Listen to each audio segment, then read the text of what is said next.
We're just excited about all the program success. And we're ready to get started. Thanks, Zach. Go Cards.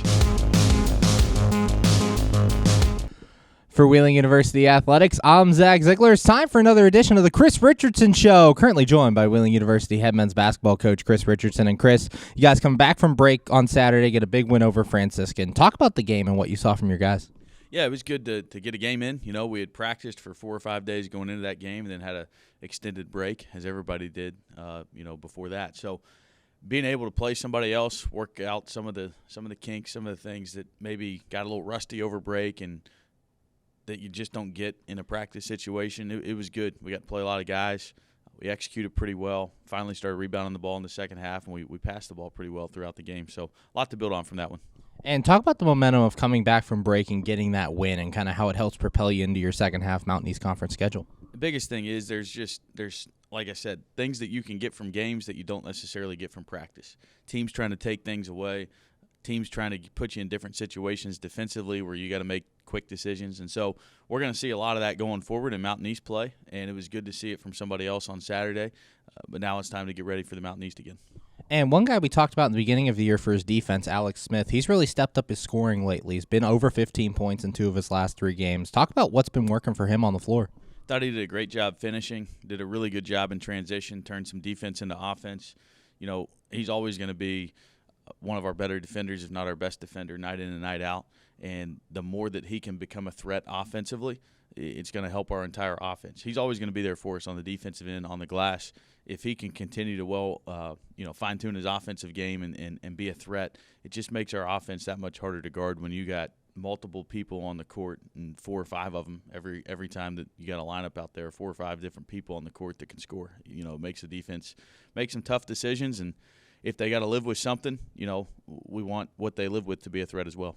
We've talked with the players about this a little bit throughout the year, but having so many guys who can score, like you mentioned, how big is that for you as a coach, knowing that you have so many reliable sources out there? It's how we want to play. You know, we want to be balanced, and that doesn't mean that every night it's 7 guys getting 8 to 15 points. Some nights a guy might get 25. Some nights a guy might get 30.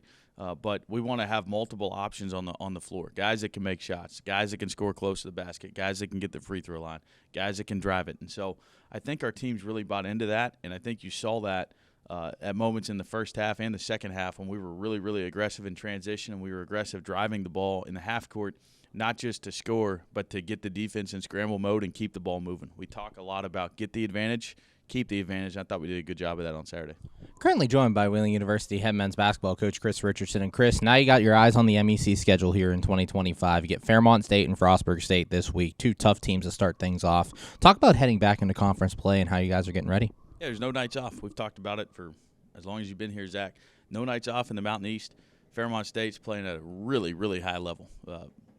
Maybe the best team in the league to this point, either them or West Liberty, I would say. And, you know, they've got guys that have been through it. They've got experience. They brought in some talented transfers from the Division I level. And, you know, they've got a guy, David Jolander, who is up there right now in the conversation with 3 or 4 other people for Player of the Year in the Mountain East. So they're really experienced. They're really talented offensively. They play with great pace. They're aggressive on the defensive end. They're going to give us a lot of challenges. It's going to be about who can kind of dictate the game from just a style and a rules standpoint.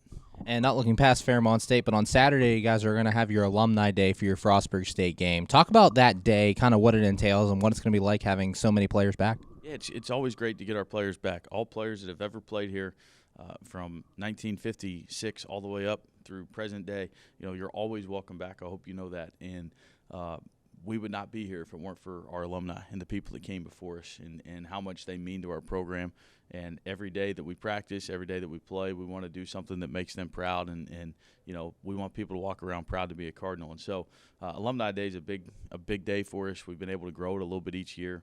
I was at a high school game in Pittsburgh Friday night and saw the Peduto brothers that played here not all that long ago, and they were talking about you know, how excited they always are to come back. So it's always special to get people back in the gym that have worn the uniform, and they get to see each other. And you know, our job is to go play hard and try to win the game and do it in a manner that would make those people proud.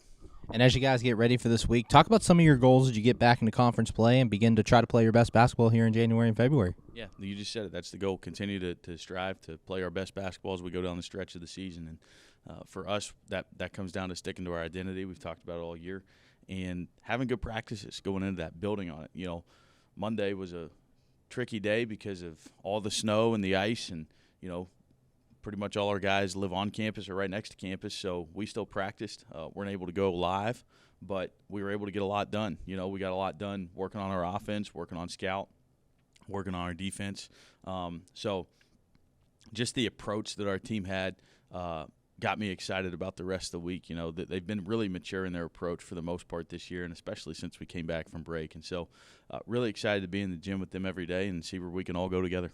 Thanks, Chris. Good luck this week. Can't wait to see you out there. Thanks, Zach. Go Cards. For Wheeling University Athletics, I'm Zach Ziegler. We're just excited about all the program success. And we're ready to get started. Thanks, Zach. Go Cards.